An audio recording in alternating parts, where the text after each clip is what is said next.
Accessoire pratique, signe de distinction sociale, symbole de piété religieuse, marque de pudeur ou de séduction, le voile est pourtant loin d'être uniquement un instrument de domination. Accusé de priver la femme de sa liberté et d'entraver son émancipation, il est devenu le symbole d'un islam et d'un christianisme rétrograde, intolérant et incompatible avec la démocratie ou le comportement moderne.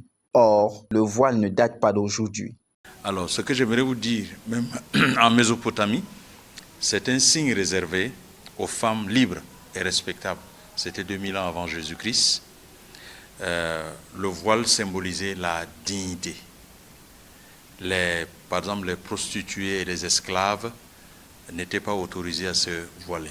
Par exemple, même dans la Grèce antique, par exemple, les femmes portaient le voile pour exprimer la décence et la séparation de la sphère publique masculine. Et dans l'Empire romain, le voile était utilisé lors des cérémonies religieuses et mariages. Il reflétait la piété et le statut marital de la femme. Si pour certains, le voile est une privatisation de la liberté, pour d'aucuns, non, car il est un accessoire très important pour la femme chrétienne.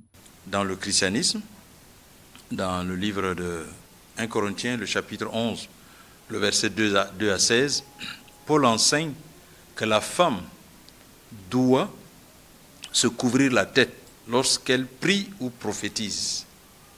Le voile y est un signe d'autorité, de soumission à l'ordre divin et de décence dans le culte.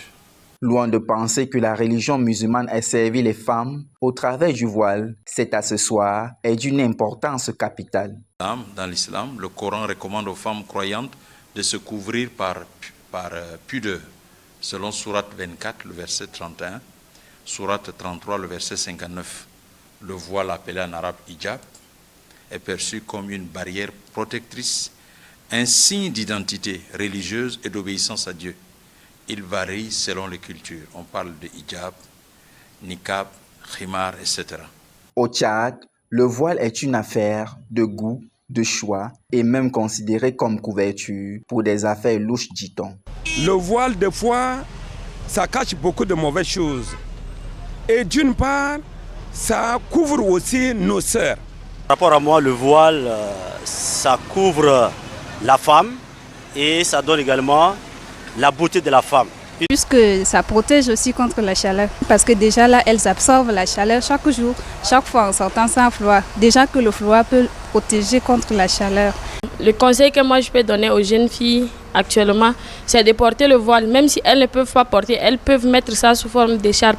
Parce que peut-être, on ne sait pas, elles peuvent sortir, la chaîne de leur habit peut craquer. Donc elles peuvent utiliser ça pour le cacher. Ou bien peut-être qu'elle a ses menstrues sans se rendre compte, elle peut utiliser ça aussi pour se cacher. Comme pour dire, la journée mondiale de la femme sans voile célébrée le 10 juillet ne saurait avoir de place au Tchad.